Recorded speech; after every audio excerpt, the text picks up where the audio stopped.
Have a wonderful day. Enjoy the story." Lena rushed to her job interview, her heart pounding. In one hand, she held a crumpled resume, in the other, a bag of food. Her hair was hastily tied back, and her quick steps showed just how important this day was. She decided to take a shortcut through a narrow alley. The wet papers on the ground made it slippery, and then, in the blink of an eye, everything went wrong. She slipped, the bag flew out of her hand, rice and chicken scattered in the air, and she hit the ground. "Oh great," Lena muttered, sitting there, staring at her spilled lunch as if she had lost something far more valuable than food. "Are you hurt?" The voice came from where she least expected, from behind a stack of boxes in the corner of the alley. A man appeared, clearly homeless, with messy hair, an unshaven face, and worn-out clothes. But something about him was different. His eyes, there was a calm, sharp look in them that didn't match his rough appearance. "I think I'm okay," Lena answered, picking up what was left of her meal. He stepped closer and picked up the fallen container, handing it to her with a slight smile. "There's still a little left."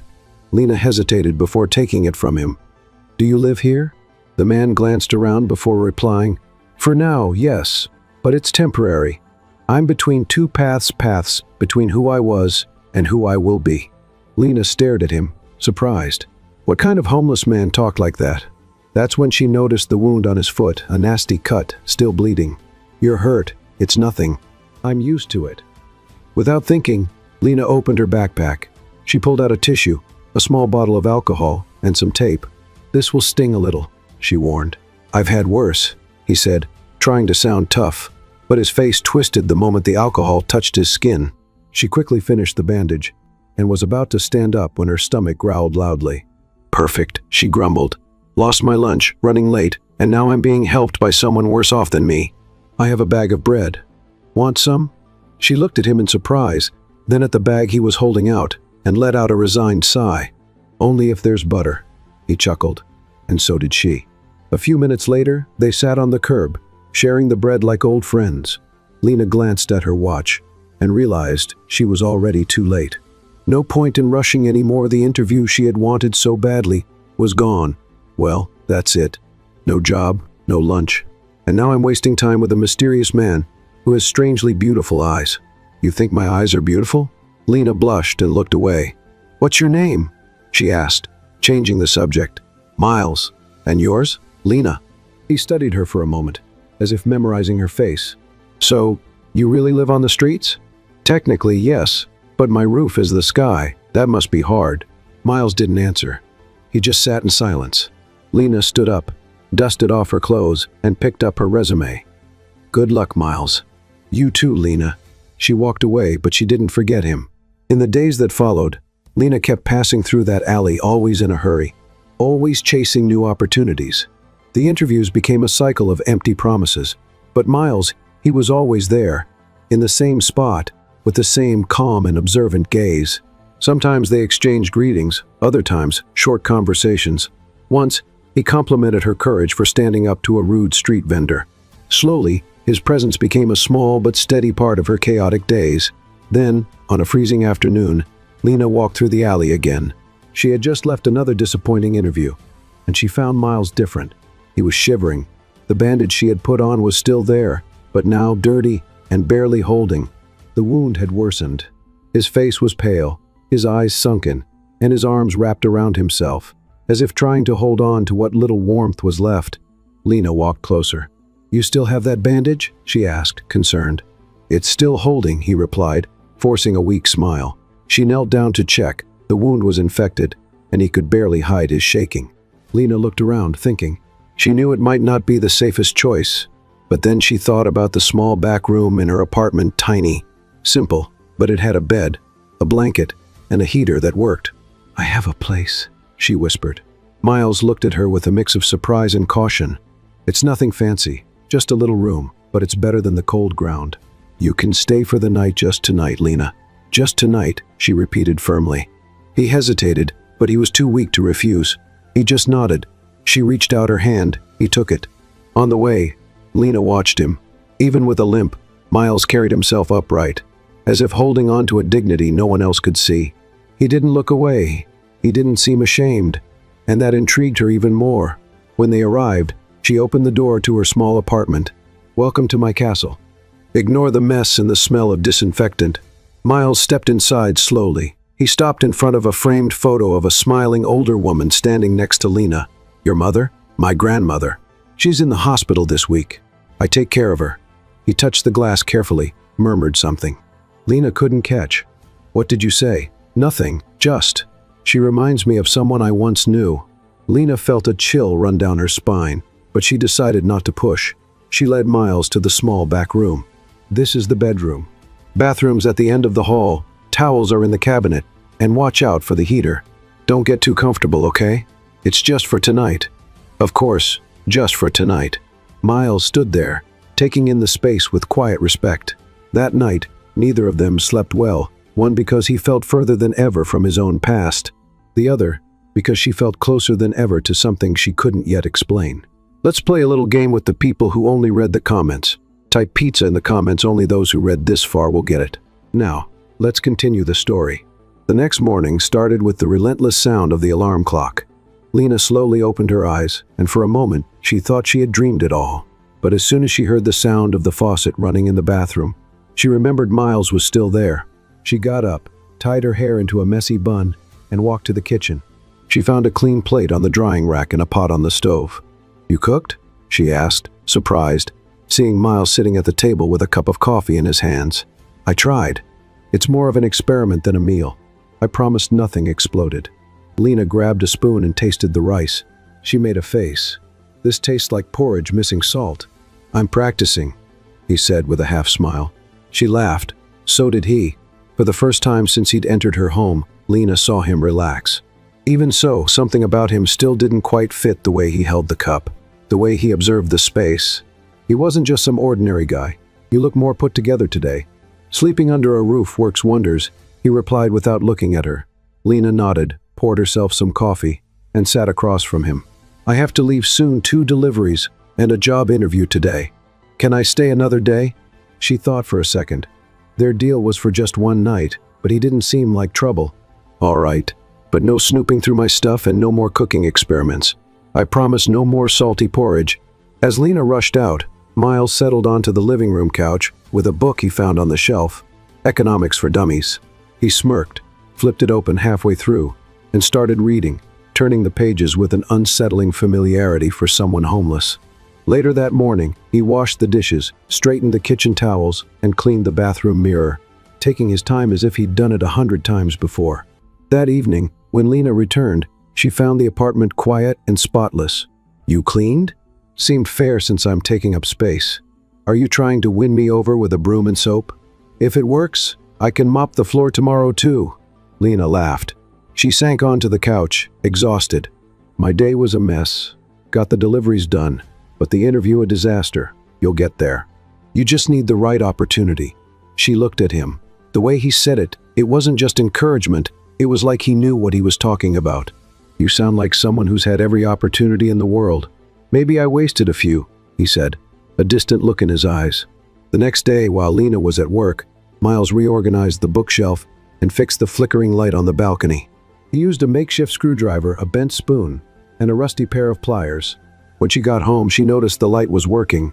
"You messed with the lamp? It was bothering me." "You're good with tools." "I was curious as a kid, like taking things apart. Didn't always know how to put them back together." Lena crossed her arms, suspicious. "You're nothing like I imagined." "And what did you imagine?" "A lost guy wandering around, barely able to write his own name." "You've read too much and lived too little." She laughed. "Arrogant too." "A little, sometimes." They laughed together. Their unlikely arrangement was starting to feel normal, but the peace didn't last long. The next afternoon, a loud knock on the door shattered the silence. Lena opened the door.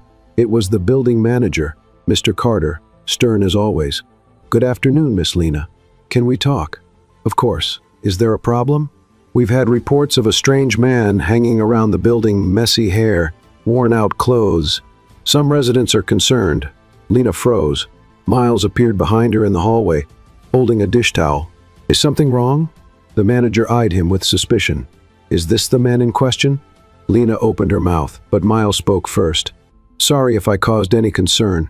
I'm Lena's cousin." I came from out of town, and I'm staying here for a few days until I find a place. Cousin? Carter raised an eyebrow. Miles stepped forward and offered his hand. Miles, nice to meet you. The manager shook his hand reluctantly. Just be careful. The residents are sensitive about strangers, and the building rules require long-term visitors to be registered. We'll take care of it, Lena said, trying to sound firm. Carter nodded and left. When she closed the door, she turned to Miles. Cousin? It worked, didn't it? She laughed, shaking her head. You're too good at improvising. Old habit. Habit from what? Survival, he said, looking toward the window with that same calm expression. That night, Lena kept thinking about what had happened. How could someone who claimed to have nothing be so quick, articulate, and observant? Miles slept quietly in the small guest room, discreet, but something about him screamed the opposite of what he pretended to be. She walked over to the bookshelf and looked at the books he had arranged. One had a folded page at number 47. She opened it. There was a note written with her own pen. You are better than you think. You just need the world to see it. Lena smiled, and for the first time in a long while, she felt like maybe she wasn't so alone anymore. Lena woke up to the smell of fresh coffee coming from the kitchen. It was early, and the sky was still painted in shades of orange. She stretched slowly, for a moment forgetting she had someone else living with her. Walking into the kitchen, she saw him from behind, moving skillfully with the coffee maker. She was sure had been broken for months. You fixed that? She asked, rubbing her eyes. Miles turned around with a small smile. It just had some loose wires, nothing serious. And you know about electricity too? A little bit of everything, childhood curiosity. Lena sat at the table, skeptical. One of these days, you're going to build a robot in here. Only if it can cook better than me. She laughed, but the suspicion didn't fade. Every day, Miles revealed something new, a skill, a smart remark, an overly sharp observation. He definitely didn't seem like a man with no resources. Later, while getting ready for another job interview, she walked into the room and stopped when she saw her laptop open. Miles was typing something and quickly stood up when he saw her at the door. I was just checking it out. The system was slow. I thought I could help. You opened my computer? It was instinct. I saw it open, took a look. I didn't touch anything important. Lena walked over to the desk and looked at the screen. It was a job recruitment site. There was a new resume attached, updated with corrections she hadn't made. You changed my resume? I just fixed the formatting, added some tweaks. Your information was fine, but the layout wasn't great. You had no right to do that. I'm sorry. I just wanted to help. Without asking me first? Miles lowered his eyes. It was an impulse. You're too good to keep being overlooked, and that resume didn't even show half of that. Lena took a deep breath, trying to calm her frustration and surprise. Just, next time, ask first, all right? I promise. By the end of the afternoon, Lena got an email from a tech company inviting her for an interview the next day. The email mentioned the updated resume. She looked at her phone, thoughtful. Miles was still in the small guest room. She knocked on the door. You said my resume? He hesitated. Yes, without telling me. I knew you wouldn't let me. And what makes you think you had the right? Because I believe in you, even when you don't believe in yourself. Lena didn't answer right away. Part of her wanted to be mad. Another part felt something else. Just don't do it again. I don't like surprises. Understood. The next morning, Lena was getting ready for the interview when she noticed Miles standing on the balcony, watching the sky. Aren't you going to wish me luck? You don't need it, but you'll have it anyway, he said, smiling. If I get this job, I might not need an extra guest in the back room anymore. That's fair. And if I don't get it, you will. She gave her hair one last adjustment and walked out the door. Miles stood there for a few more minutes. Then he went back to the small room, carefully closed the door, and took out an old folded newspaper from the bottom of his backpack. On the front page was a photo of a man himself, but looking more polished, a dark suit, a reserved smile, arms crossed in front of a sign that read Nexus Technologies. The headline read, CEO missing for 8 months. Where is Miles Renard? Miles ran his finger over his own face. Then, without a second thought, he tore the page into small pieces and threw them in the trash. As Lena was returning from her interview, her phone vibrated with a call from an unknown number. Hello, Miss Lena. This is Clara from Innovate. We reached out yesterday by email. Can you come in to speak with the board tomorrow? Lena stopped on the sidewalk. Of course. Thank you. See you tomorrow." She hung up, barely believing it. She was smiling to herself as she crossed the same street as always, near the alley where everything had started. Then, as she passed a newsstand, she stopped. A front page dated months ago featured a story about a missing businessman. The face, she knew it, or thought she did. She stepped closer, read the caption: "Miles Renard, founder and CEO of Nexus Technologies, has not been seen since the mysterious accident that removed him from his position." Lena froze. It was him, the same facial structure, the same eyes, the same name, Miles. But it couldn't be. She went home in silence. When she walked in, everything was in order. Miles was sitting at the table, reading a book, as if nothing had happened. "Hey," he said casually. "Hey." She went straight to her room, sat on the bed, the newspaper still in her bag. Her heart was racing. He had the same name, the same face, the same calm demeanor, but he lived in an alley. Lena's mind was spinning with questions, but she didn't know where to start, not yet. That night, they had dinner in silence. Miles commented on the weather, on a strange noise coming from the fridge. Lena pretended to listen, but her mind was elsewhere, on doubt, on the face from that newspaper, on the man now sleeping in the small room at the back of her house. She lay awake for a long time, staring at the dark ceiling, and before falling asleep, she whispered a single question: "Who are you really, Miles?" The alarm rang at 6:30. Lena got up, still trying to process what she had felt the night before. The image from the newspaper wouldn't leave her mind, the name, the face, the tone of the article. Everything pointed to the fact that Miles was not who he claimed to be, but she didn't have the courage to confront him, not yet. And at that moment, she had something more urgent to deal with: the interview with the Innovate board. Miles was in the kitchen when she came out of her room. "Coffee's ready, and there's cheese bread, not that I made it, but I went to the bakery early." "Thanks," Lena said, accepting the cup. She watched him as she drank her coffee. He seemed calm, normal, but now she saw things differently, the way he moved around the house, how he observed everything. He was too discreet, and at the same time, he seemed to know exactly what to do in every situation. "Heading out?" he asked. "I have that meeting at Innovate. Nervous?" "A little." "You'll do great." She nodded, then hesitated. "And you? Going out today?" Miles smiled. "Thought I'd walk around the neighborhood, just to stretch my legs, huh?" She finished her coffee and stood up. "See you later." "Good luck, Lena." As soon as she left, Miles walked to the window and waited. He counted to 40 in his head. Then he grabbed a backpack hidden in the small room, changed his shirt, put on a dark cap, and slipped out through the back of the building. The Nexus Technologies headquarters was just over an hour away. Miles avoided buses and the subway. He walked through the streets, changed routes twice, and entered a cafe near the company to observe the surroundings. He didn't want to be recognized, not yet. He had spent months in hiding, and everything pointed to the fact that Ethan had taken control of the company with ease. Miles needed to know what was happening before revealing himself. He waited until rush hour passed. Only then did he approach the main building. The ID badge he had kept since the accident was still in his backpack, but he knew it wouldn't work anymore. He entered through the side reception, using the service elevator. A former employee, now working in maintenance, recognized him. "Mr. Miles, just for today. I need to take a look at things. Can you help me?" "Of course. It's good to see you again." Miles walked through the hallways like a ghost. Most of the new employees had no idea who he was. When he reached the executive floor, he stood still in front of the glass door that once led to his office. Now, a new nameplate read, "Ethan Bryce, Chief Executive Officer." Miles took a deep breath and stepped into the meeting room next door. Connecting an old laptop to the internal system, he typed in his old password. It worked. Reports started appearing: contracts, meetings, transactions. And there it was, the plan to sell part of Nexus to a shell company based overseas. Ethan was dismantling the company from the inside, slowly but systematically. Miles read every line carefully, committing the details to memory. He couldn't take anything, not yet. He had to be careful. Meanwhile, Lena was finishing her interview. "Your resume looks great, Miss Lena," the manager said, "and the way you presented yourself really impressed us. If all goes well, we'll be in touch by the end of the week."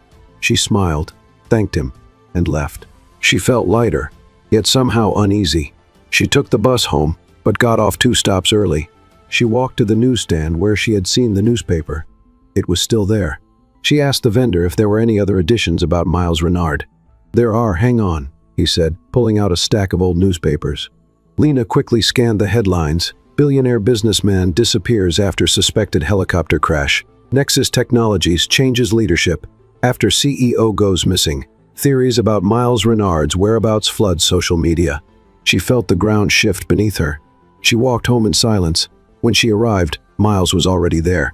He was sitting on the couch, his hair still damp, as if he had just taken a shower. "How was it? The interview?" "Yeah, good. I think it went well. That's great. And you? Had your little outing?" He nodded. Felt good to get some air. Lena forced a smile and went straight to her room. She closed the door, sat on the bed, and spread the newspapers out on the mattress. Her eyes landed on the front page photo, the same look, the same posture. It was him. Now she was sure. That night, they had dinner together. Lena tried to act normal, but something was different. Miles noticed. "Something wrong?" he asked. "No, just tired. You seem distant. Just thinking." He was quiet for a moment. Then he stood up. "If I'm in the way, I can leave. It's not that." She met his eyes. "Who are you, Miles?" He didn't answer. "I saw the newspapers. I figured it out." "Is it true?" Miles sighed, walked to the window, and looked out at the street. "Yes." "Then why are you here? Why are you hiding?" "Because I lost control of everything, and when I thought I had lost enough, I found you." Lena swallowed hard. "You're Miles Renard, the missing CEO?" "I was, but after the accident, I didn't want to come back not like that. They told me the company was fine, that Ethan would take care of everything. I believed them, and by the time I realized they were lying, it was too late." "Why didn't you go to the police or the press?" "Because it would destroy me, not physically, but everything I built would turn to dust.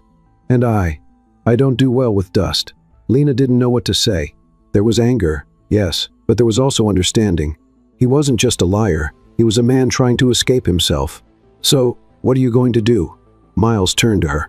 "I don't know, but now, maybe I have a reason to go back." She felt her heart race, but she didn't respond. She just got up and went to her room. Miles stayed in the living room alone, looking at the photo of Lena's grandmother, thinking about how fate could be cruel and fair at the same time. The following week started off busy for Lena. While she was still waiting for a response from Innovate, she kept taking small jobs whenever she could. She worked as a waitress at events on weekends, delivered packages in her spare time, and sometimes typed resumes for neighbors for a little extra cash.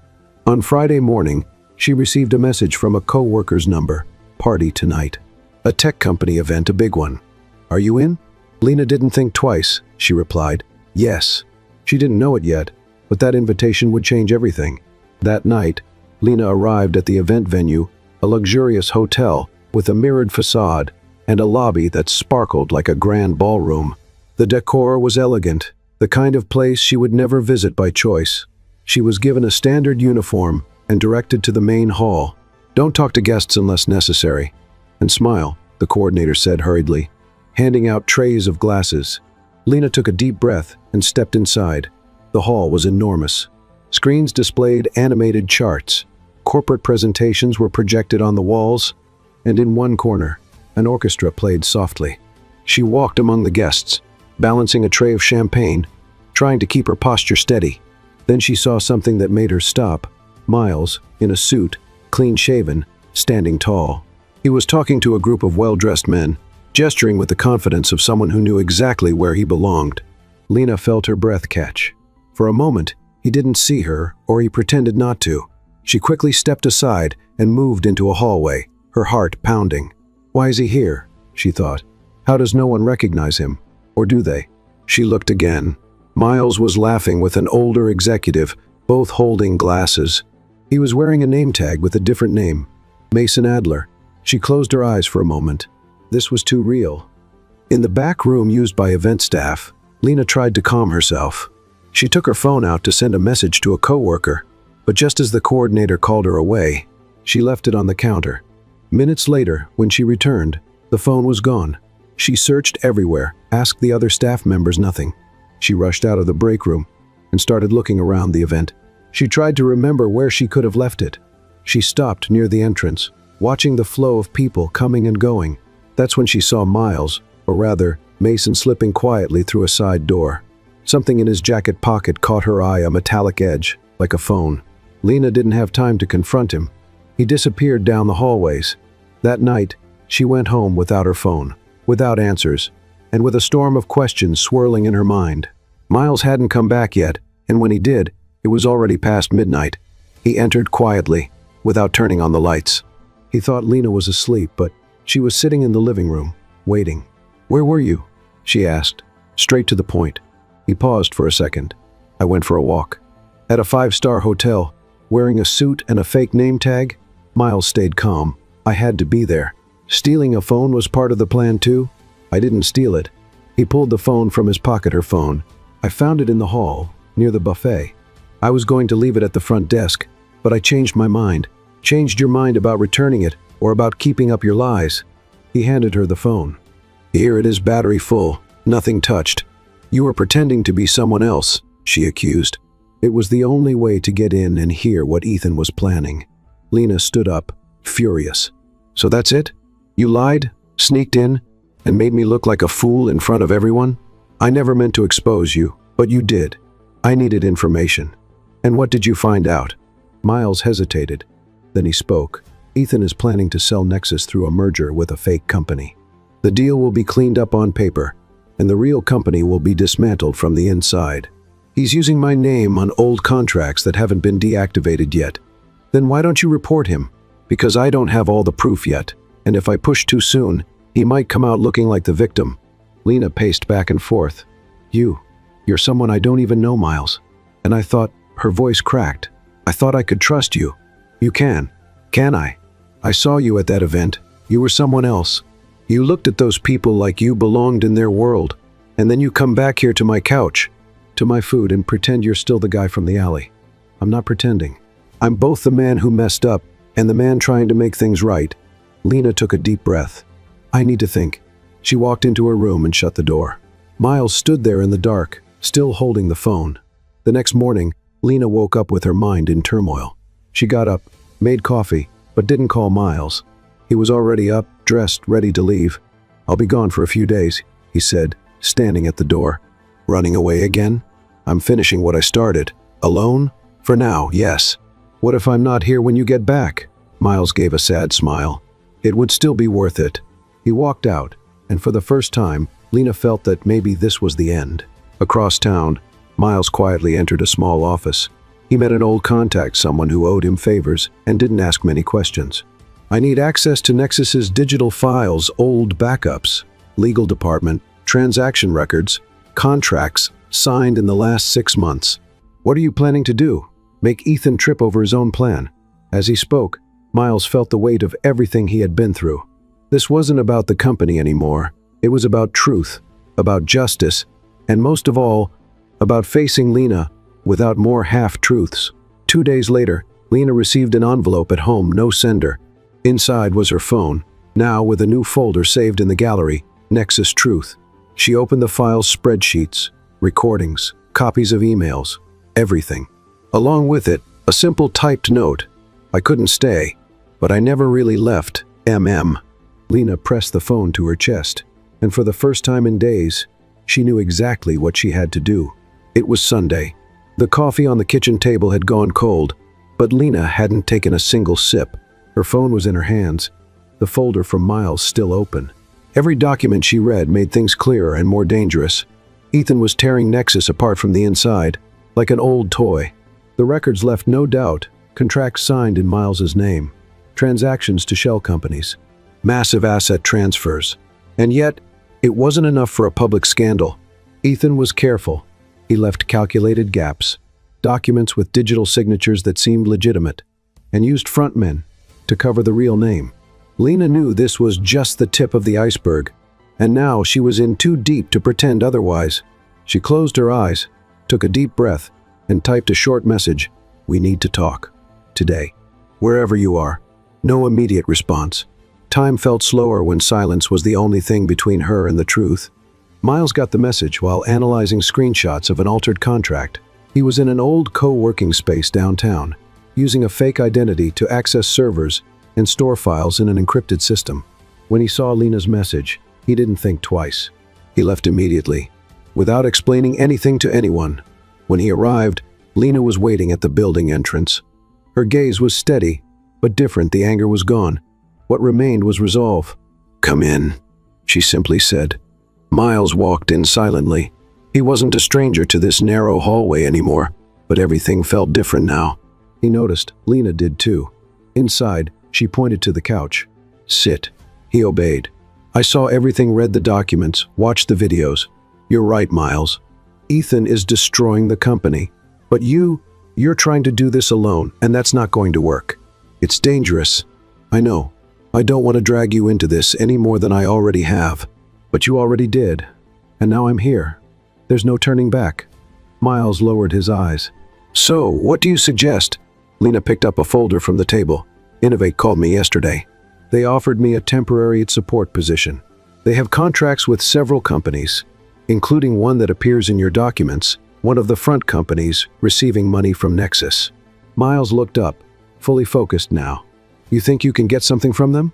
I can get inside. It won't be easy, but if I can access their internal system, I might find more direct evidence calls, transfers, authorizations under Ethan's name. Lena, this could put you in danger. I've been in danger since the day I brought you home." Miles stepped closer. "You don't have to do this for me. I'm not doing it for you or for me. I'm doing it for justice, for truth, for everyone who's being deceived." They stood in silence for a few seconds. He reached out, touched her arm. "I don't know if I deserve all this." "Then don't try to deserve it, just make it worth it." In the days that followed, Lena started her new job at Innovate. The company was modern, with strict security systems and clear rules, but she knew how to move carefully. She acted like a quiet employee, helpful, smart, but behind those watchful eyes, she had a goal: to find the loose threads connecting Innovate to Ethan's schemes. Miles, meanwhile, intensified his work behind the scenes with the help of an old, trusted partner, Theo, a former director of digital security at Nexus. He set up a parallel data collection base. Information was flowing faster now. The plan was taking shape. "There's a meeting scheduled between Ethan and the Ghost Company's directors next week," Theo said, showing an intercepted email. "Where?" "At the Magnolia Hotel, private hall. Event name, strategic merger." Miles knew exactly what that meant. If that contract was signed, he would lose any chance of turning the situation around. The night before the meeting, Lena got her hands on something valuable. During a break, she accessed the company's system and found a hidden file containing recordings of meetings between Ethan and executives from the shell company's clear voices, distinct conversations, details about payments, agreements, and the use of Miles's documents. She saved everything onto a flash drive, hiding it deep inside her bag. Walking out of the building, her heart pounded in her chest. She felt like she was carrying dynamite. That night, she met Miles. "I got it," she said, handing him the flash drive. He took it carefully, as if holding gold. "You took a huge risk. Was it worth it? More than you can imagine." He plugged the flash drive into his computer. The screen displayed the audio files. Then Ethan's voice played. "Miles won't show up, and even if he does, the story's already been written." He ran, disappeared. The world forgot about him. Then another executive's voice. "The merger happens this week. After that, no one will ask about him again." Miles looked at Lena. "With this, we have everything." She took a deep breath. "And now?" He closed the laptop. "Now we stop hiding." On the day of the meeting, Miles put on the suit he hadn't worn since the accident, freshly shaved, hair neatly styled, a new Nexus ID badge in hand, reactivated thanks to a loophole he himself had created years ago. Lena was ready too. She would be wearing a hidden camera disguised as a shirt button. The plan was simple. He would enter as an investor. She, already scheduled to assist with meeting logistics, would blend in. When they met at the hotel entrance, the air was tense. "Are you ready?" he asked. "Let's end this." The hall was packed with important people. Ethan hadn't arrived yet. The directors from the shell companies were seated around a large oval table. Lena moved among them, handing out materials, connecting cables, adjusting the projector, acting as if everything was normal. When Ethan finally walked in, silence filled the room, but it didn't last. "Gentlemen," he said, "today we take an important step forward, and for that, I have the pleasure of introducing a new partner, Mason Adler." Miles entered through the side door. The impact was instant. Eyes met. Someone whispered. One of the directors turned pale. Ethan froze. This can't be. Miles walked calmly to the front of the room. Good to see you again, Ethan. This is trespassing. You're impersonating someone else. No, I'm reclaiming who I am, Miles Renard, founder of Nexus, and the victim of a fraud that starts with you. Ethan tried to stay composed, but the looks around the room had changed. Miles pointed to Lena. Everything was recorded, every meeting, every call, every misstep. Lena activated the live broadcast. Screens around the hall displayed the audio files, the voices, the proof. Some tried to leave, others froze in place. Ethan fought back. This is fake, manipulated. But no one believed him. Miles pulled an envelope from his pocket. Court order freezing all assets linked to Nexus's shell companies, and Ethan, an arrest warrant signed this morning. Police officers entered from the side of the room. Ethan was handcuffed without a fight, but before being taken away, he looked at Miles. You think you've won? Not me, the truth. That night, Lena and Miles sat on her apartment balcony. Did you get what you wanted? She asked. Almost. He looked at her. There's still one thing left. What? Miles leaned in slowly, taking her hand. To win you back, not as a CEO, not as the guy from the alley, but as someone who finally understands what it means to trust. Lena smiled, squeezing his fingers. Then start. And at that moment, the game finally changed. Ethan's exposure was a relief, but not a liberation. The media covered the scandal. Miles's name was back in the headlines, now as the CEO who returned from the shadows. Investors were divided. Half celebrated his comeback.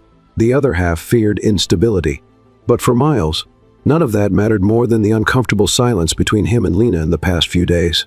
She avoided questions. He avoided answers. That night, they sat across from each other at the dinner table. Lena's plate remained untouched. Do you still think you did the right thing?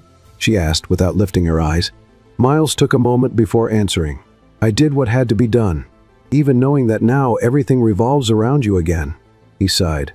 Do you think I enjoy this? I don't know what you enjoy anymore, Miles. I don't even know if I know you. That hurt more than he was willing to admit. I'm the same man you found in that alley. No, you're not. The man I found gave me food when he had nothing. The man sitting here hides things from me, calculates, acts like the world is a chessboard, because now it is. And where do I fit into this game? He didn't answer. If there was an answer, it wasn't simple. The next day, Lena went to Nexus for the first time since the scandal. Miles had asked her to accompany him to a board meeting where he would present the company's restructuring plan. She stepped into the towering building, her eyes scanning everything. The receptionist recognized her and whispered something to the security guard. Lena pretended not to notice. In the elevator, Miles adjusted his tie.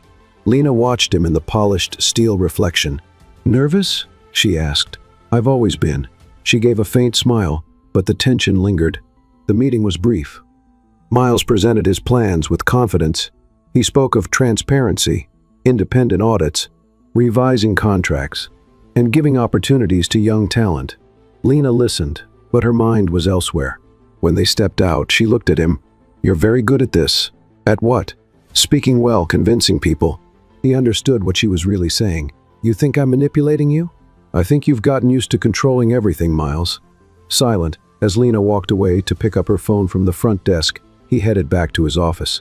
On the way, a security guard discreetly stopped him. Mr. Renard, a man was here last night. He left this with your name on it but didn't identify himself. It was a thin envelope, no return address. Miles opened it right there. Inside was just a single photo, Lena entering a building. A handwritten note read, How far is she with you? His stomach twisted. That night, he didn't come home. Lena spent hours staring at her phone, the door, the clock. Anxiety returned like an old enemy. When he finally arrived, it was past 2 in the morning. His eyes were red, his face exhausted. Where were you? I needed to think. About what? Everything about how all of this is affecting you. And you think disappearing helps? He sat on the couch. Someone sent me a threat, a photo of you. Her eyes widened. What? They're trying to plant doubt, make me suspicious of you. And did it work? No, but it made me realize how exposed we are. Lena sat beside him, closer than she intended. I'm not going anywhere, Miles, unless you push me away. I would never do that. Then tell me everything, no more secrets. He hesitated. Then, As if lifting a weight off his shoulders, he spoke. I have a false identity. Mason Adler was a name I created years ago during a business trip to Dubai to close deals with investors who didn't trust young CEOs. I used that name to move around, sign documents, even open accounts. You have accounts that aren't in your name? I had, but everything was legalized when I came back. Still, the name remained like a shadow, and now someone is using it against me. Someone from inside, maybe. Lena stood up. You need to report this. Without proof, I can't. If I admit there was a false identity linked to me, they'll use it to ruin my credibility. Then find proof before they use it against you. He nodded.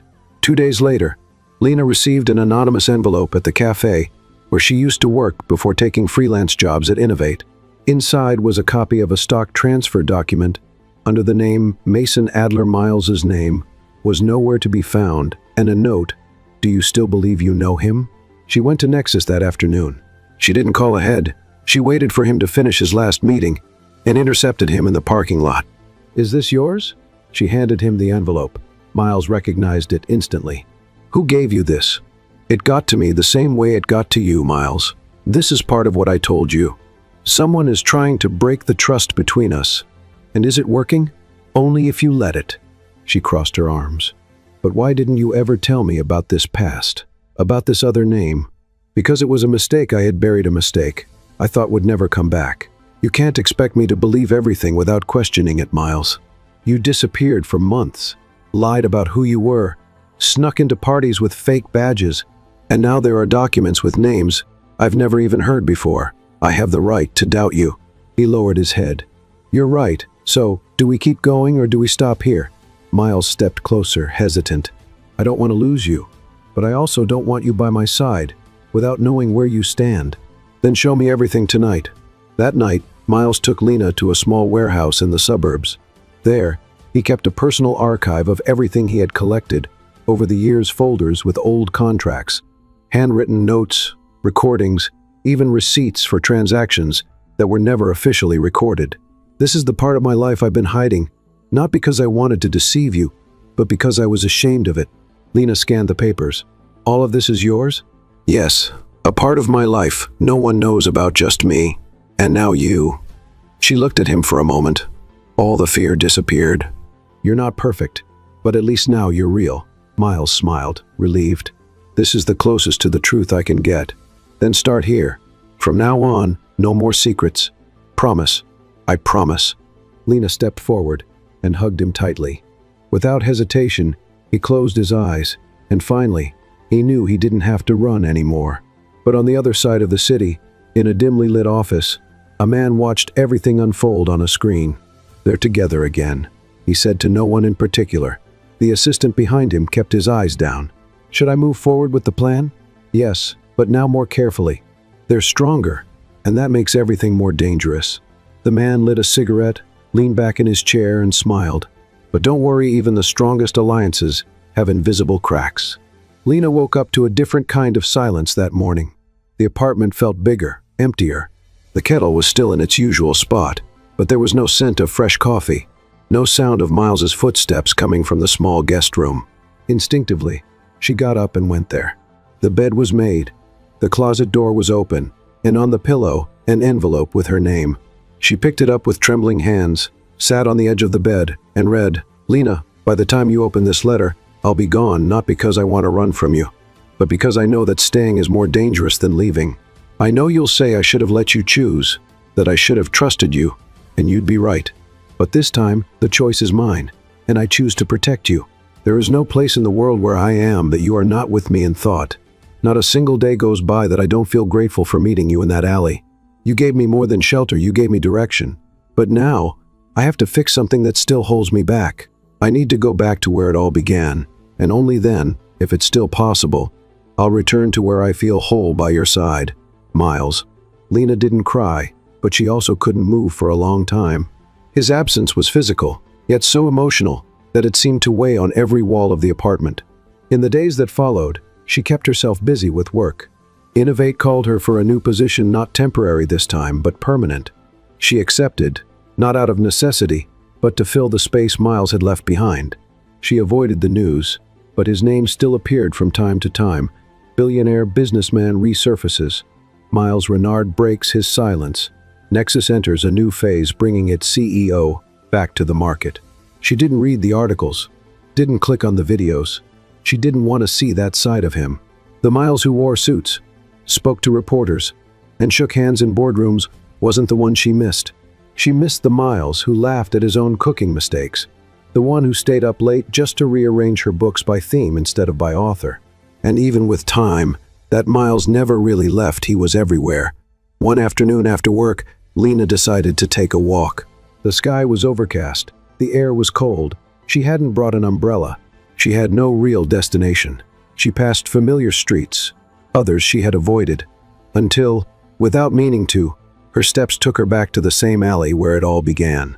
There it was, the spot where she had fallen, dropped her lunch, and met a man who would change her life forever. She smiled to herself, not just because of the memory, but because, for the first time, she felt like she could move forward, even without him there. But the universe, apparently, wasn't done with him yet. On the other side of the city, Miles sat inside a car, watching his former company through the window. The Nexus building was now a symbol of rebuilding. He had left it in the hands of a new board with a trusted team, determined to do things the right way. "Are you sure about this?" Theo asked, sitting beside him in the back seat. "Yes, I've closed this chapter." Miles smiled. "And now I need to find a coffee shop." The following week, Lena received an unexpected email. "Dear Lena, we would like to invite you to participate in an internal selection process at our partner company, Lumora Technologies. Your experience and profile have been recommended. The interview will be in person." She hesitated. She had never heard of Lumora, but the invitation seemed legitimate. The address was in a rural area where many startups were setting up small operational offices. On Saturday, she decided to go. She took a bus, then a rideshare, and finally arrived at the location, a small road lined with trees, with simple signs pointing to a newly opened coffee shop, Cafe Milo. She found it odd. She checked the address again. This was the place. She walked in, confused. There was no reception, just a smiling young woman behind the counter. "Lena?" "Yes." "Please, follow me." She was led to the back of the cafe. A door opened. Inside, sunlight streamed through the windows, and one person was waiting. Miles. No suit, no tie. He wore jeans, his sleeves rolled up, and that familiar smile she would recognize anywhere. Lena froze. "What is this? An apology? You set all this up?" "Not alone. The cafe is real, and so is the job offer, but the idea was to see you again. I just didn't want to show up at your door like a ghost." She crossed her arms.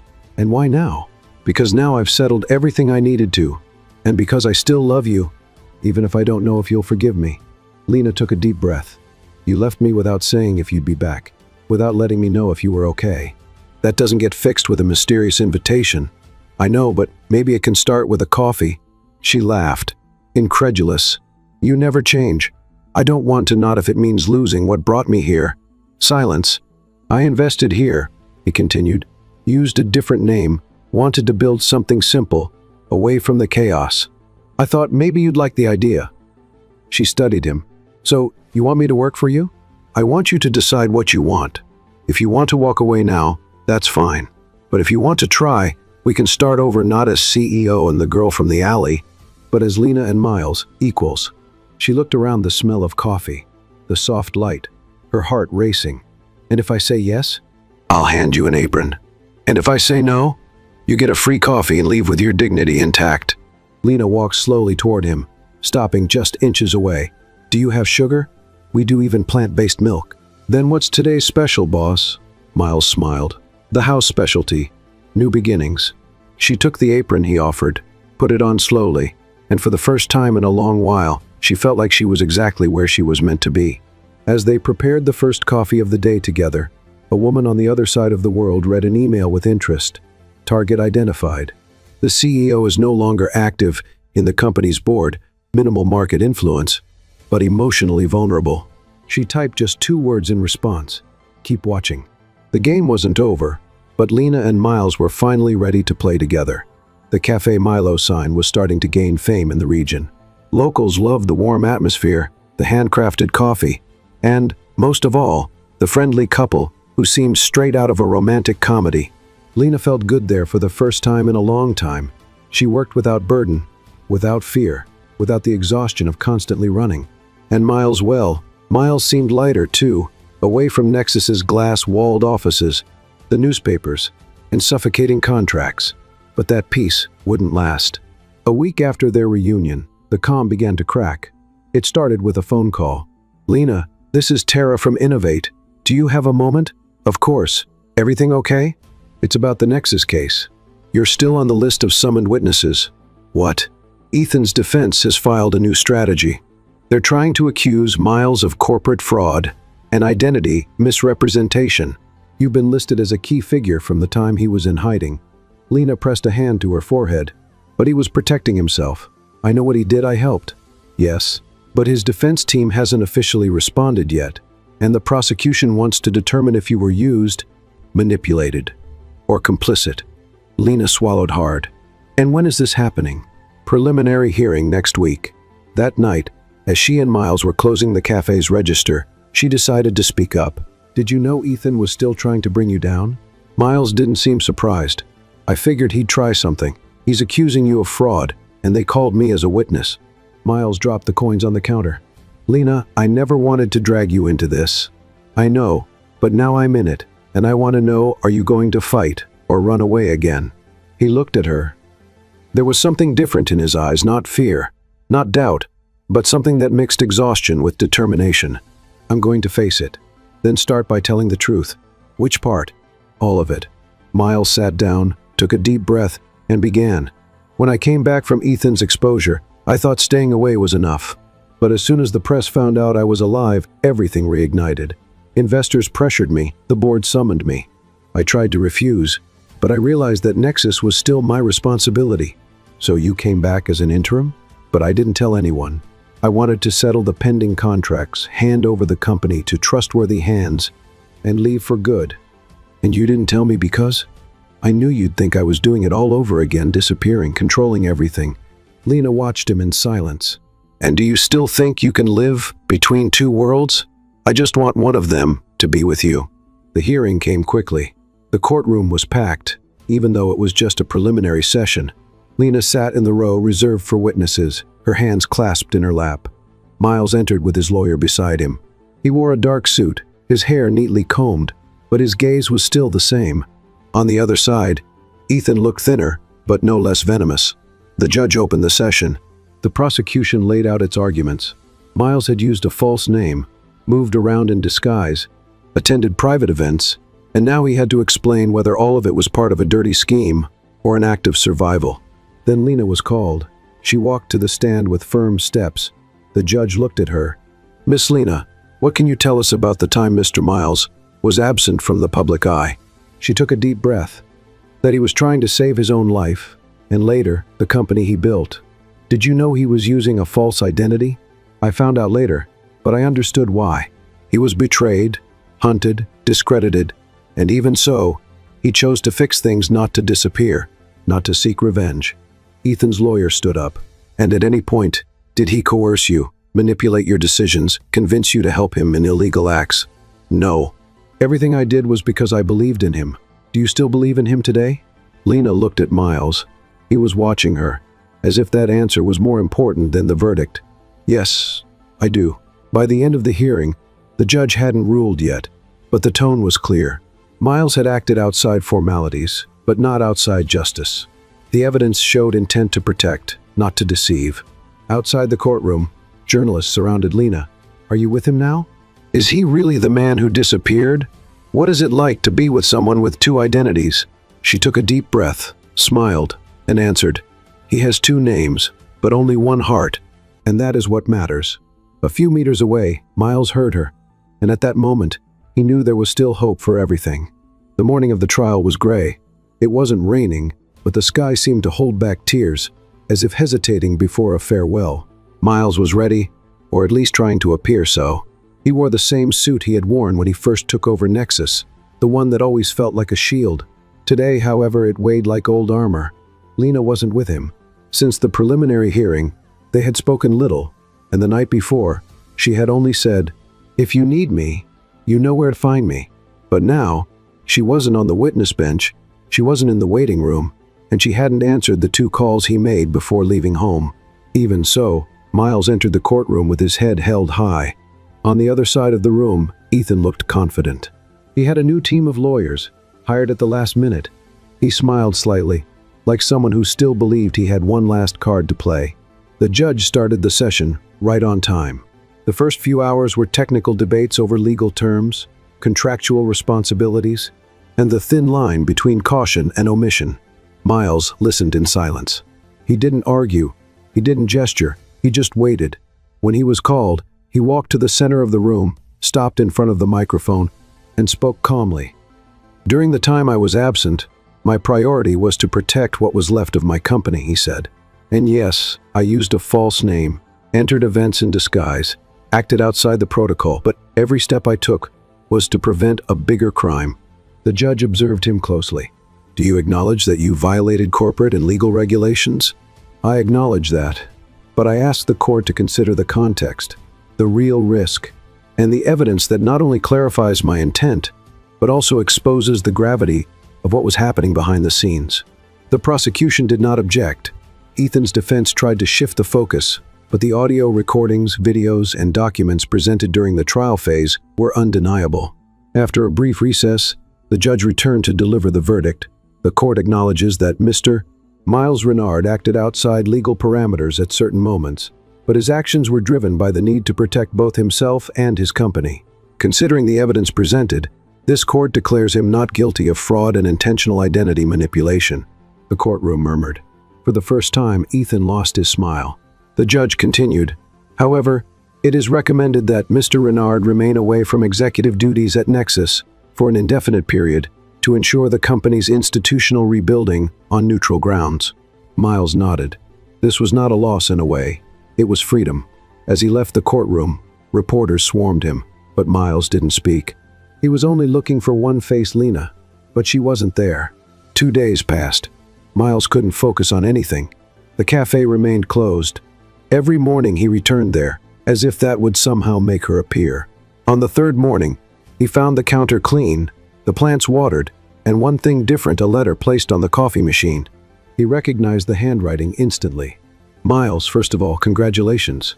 You did what many would have given up on, but I needed some time because watching you in that courtroom was hard, seeing the weight you still carry, seeing the world pulling you back in, even when all you want is to breathe. I love you, but I love myself too.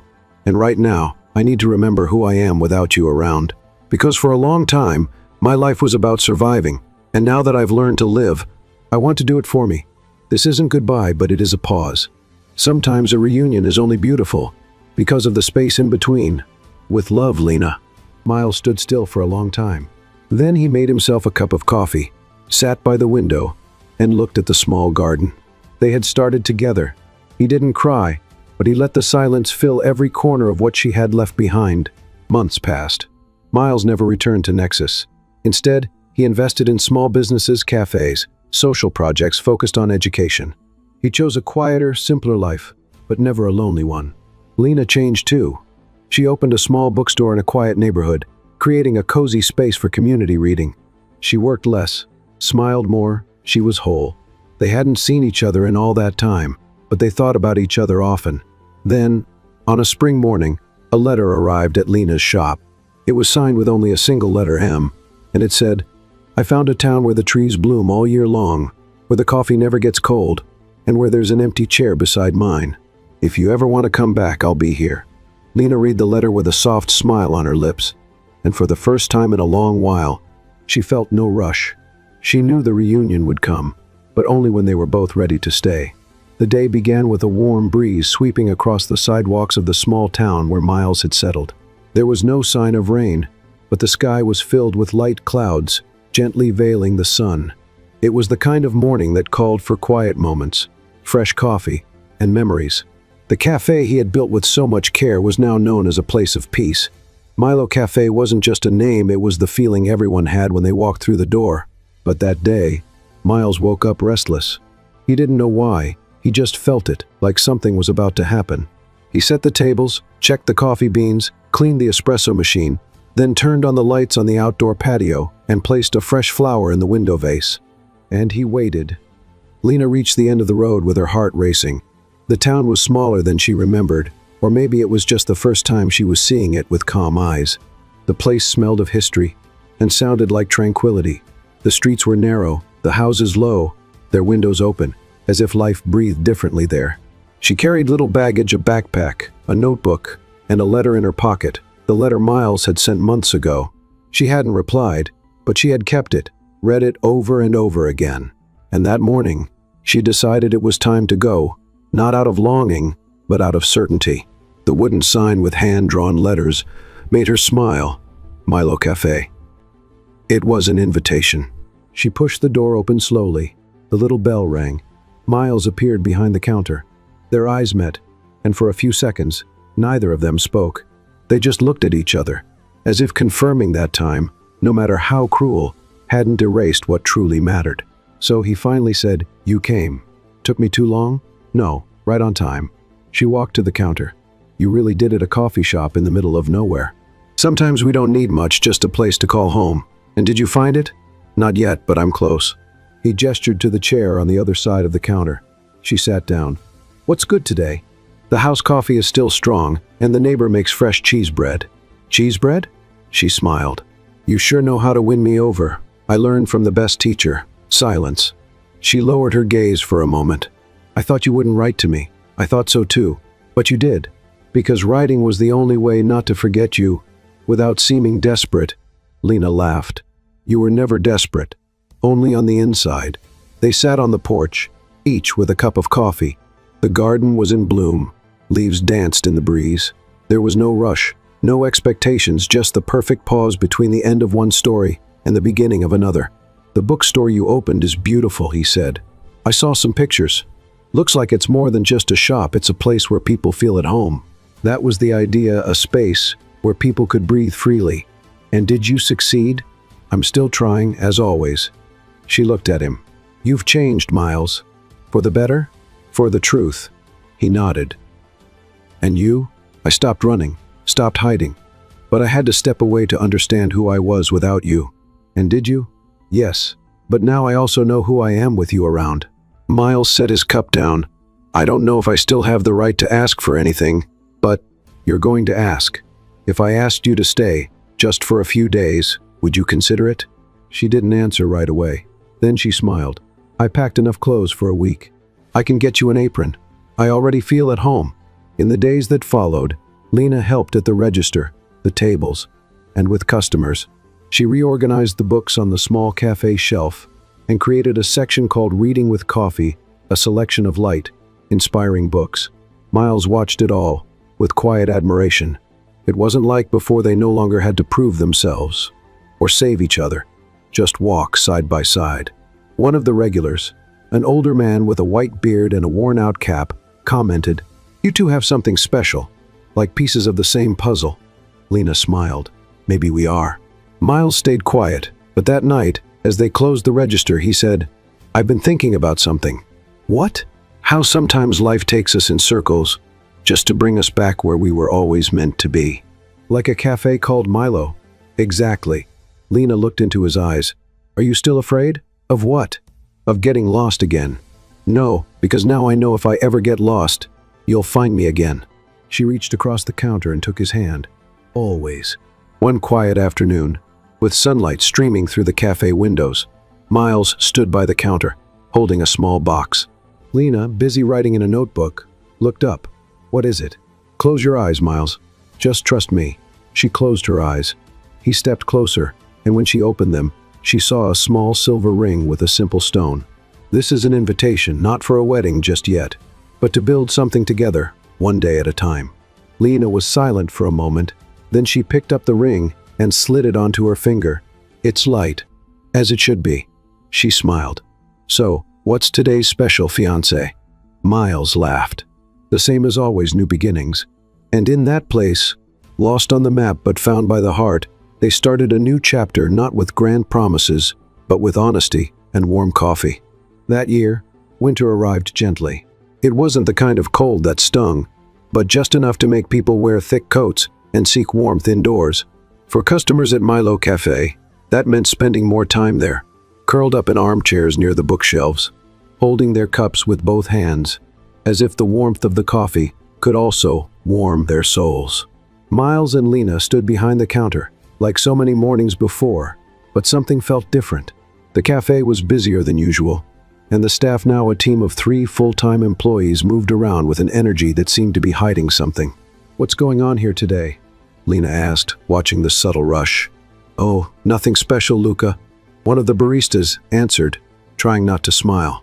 "Luca, you don't know how to lie." Miles walked out of the kitchen, holding a bouquet of sunflowers. Lena frowned. "Is this also nothing special? You'll see."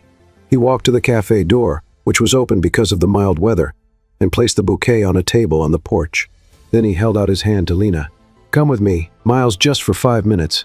She followed him without resisting. As soon as she stepped outside, she saw something that took her breath away for a moment. In the garden, now decorated with delicate banners and lights hanging from the branches, stood her friends, neighbors, employees, and even loyal customers of the cafe, all smiling, waiting. "What is this?" Miles looked at her, his eyes shining. "It's our day." "Our what?" Right there, on the still damp morning grass, he got down on one knee. "Lena, you were the most unexpected and perfect thing that ever happened to me. You showed up when I was nothing but ruins, and had the courage to rebuild me with patience. I don't want to live without you anymore. I can't even imagine days where you're not by my side, arguing with me because I forgot to put sugar in your coffee." She laughed, tears welling in her eyes. "So, I ask you, with everything I have and everything I am, will you marry me?" She covered her mouth with her hand. "Are you serious? More than anything I've ever done in my life." "And when is the wedding?" "Right now." Lena was speechless. Miles stood up and took her hands. "I know this is unexpected, but everything is ready, simple. Just like us. There's only one thing missing." "What?" "Your answer." She looked around the lights, the familiar faces, the garden they had nurtured together. Then she looked back at him. "I do." The guests applauded. Luca started playing a soft tune on his guitar.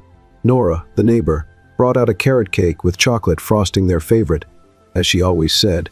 The ceremony was quick. A local justice of the peace officiated with a charming lightheartedness. Miles and Lena exchanged vows, looking into each other's eyes as if nothing else in the world existed. "I promise to remind you who you are, even when you forget," she said. "And I promise to protect you, even if the world crumbles again," he replied.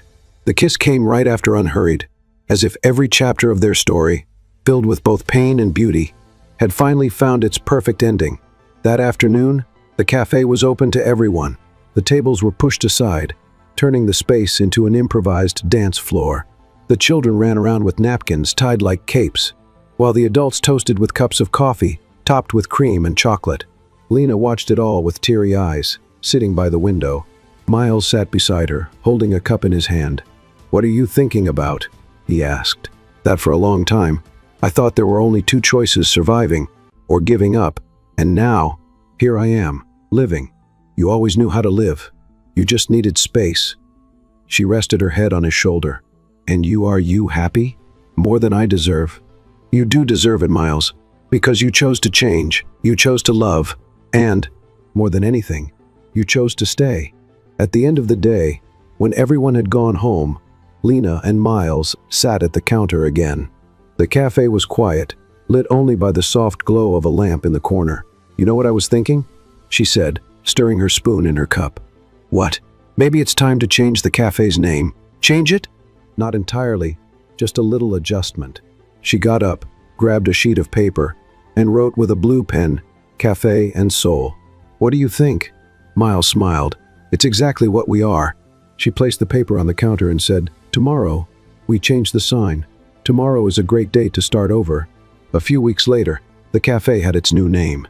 Cafe and Soul became a small tourist attraction, drawing visitors who wanted to see the place where the missing CEO restarted his life with an ordinary woman who had the heart of a giant.